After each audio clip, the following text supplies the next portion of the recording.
전립선 비대증 수술, 인터넷에 정보는 넘쳐나는데 도대체 뭘 믿어야 할지 답답하셨을 것 같습니다. 오늘 제가 일타 강사가 되어서 딱 정해드리겠습니다.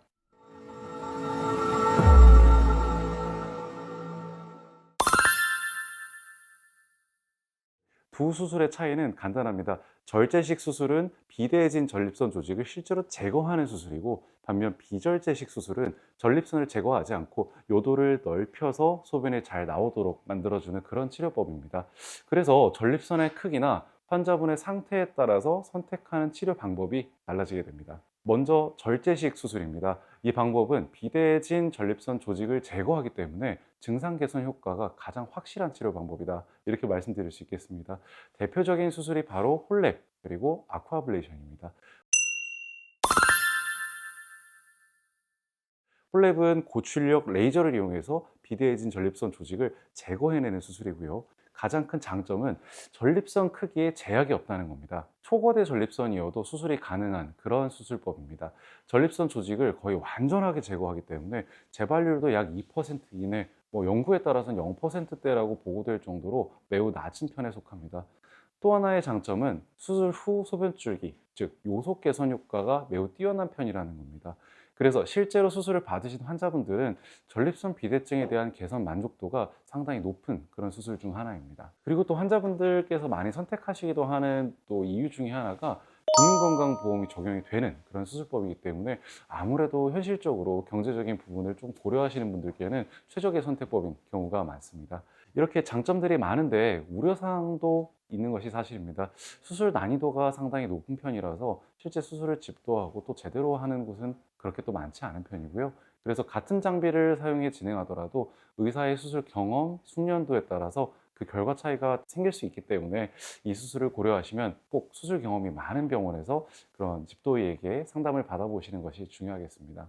그리고 모든 환자분들이 홀랩 수술이 가능한 것은 또 아닙니다. 예를 들어서 방광 기능이 많이 떨어진 경우, 전신 상태가 너무 좋지 않아서 마취나 수술 자체가 어려운 경우에는 실제로 어려울 수 있고요.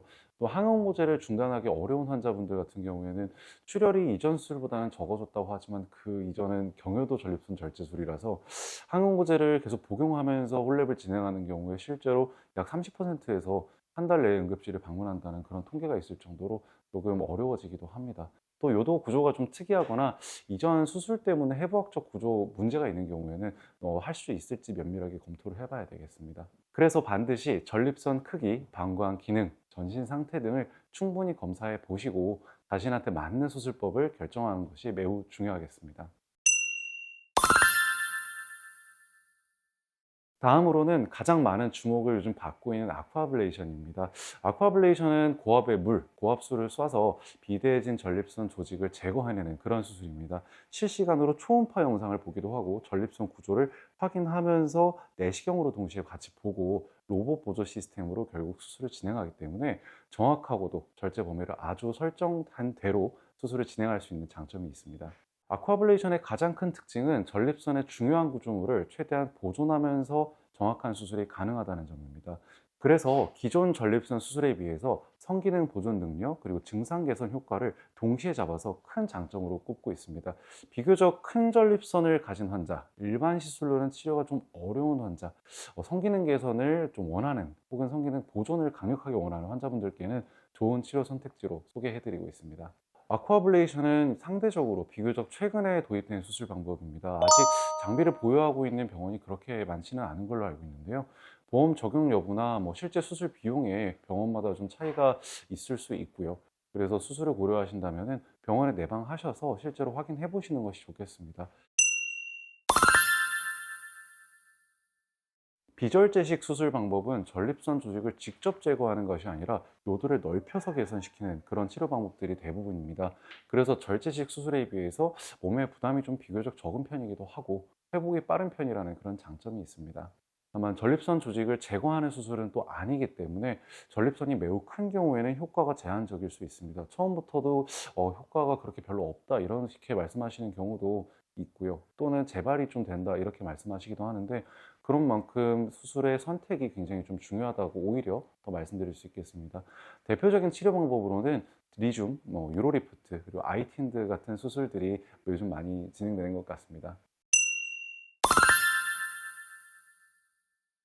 먼저 말씀드릴 수술은 리줌 수술입니다. 리줌은 수증기를 이용해서 전립선 조직을 줄여준다라는 컨셉의 치료 방법입니다. 전립선 조직에 수증기를 주입하면 열 에너지가 비대해진 조직 사이로 스며들면서 그 조직 세포를 죽이고 나중에 시간 지나면서 흡수된다라는 개념인데요. 실제로 제가 해보면서 느낀 건 흡수되기보다는 아무래도 좀 탈락해서 요도를 통해 소변에 섞여서 나오는 경우가 더 많았던 것 같습니다. 어쨌든 이 시술의 장점은 비교적 간단하게 진행되고 약 한 5분, 10분이면 진행이 되고요.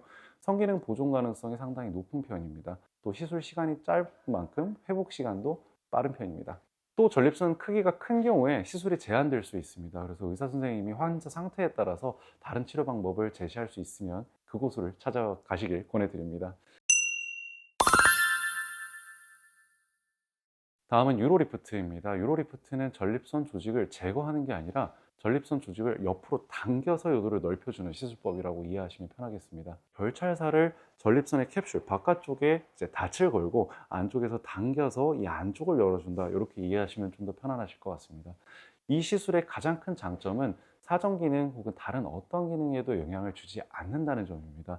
시술 시간이 상당히 짧은 편이기도 하고 회복도 빨라서 일상생활 복귀를 고민하시는 많은 분들이 선택하시는 편인데요. 다만 전립선이 좀 크거나 안쪽으로 돌출된 중엽비대가 있다거나 방광 내돌출이 굉장히 심한 편인 경우에는 시술이 어렵거나 효과가 제한적일 가능성이 높습니다. 유로리프트는 결찰사를 이용해 조직을 고정하는 방식이다 보니까 시간이 지나면서 결찰사가 요도나 방광 쪽으로 돌출돼서 뭐 결석을 형성한다든가 이런 경우도 드물게 발생할 수가 있습니다. 이런 경우나 방광을 자극하면서 또 지속적으로 통증을 유발하는 경우도 있고요.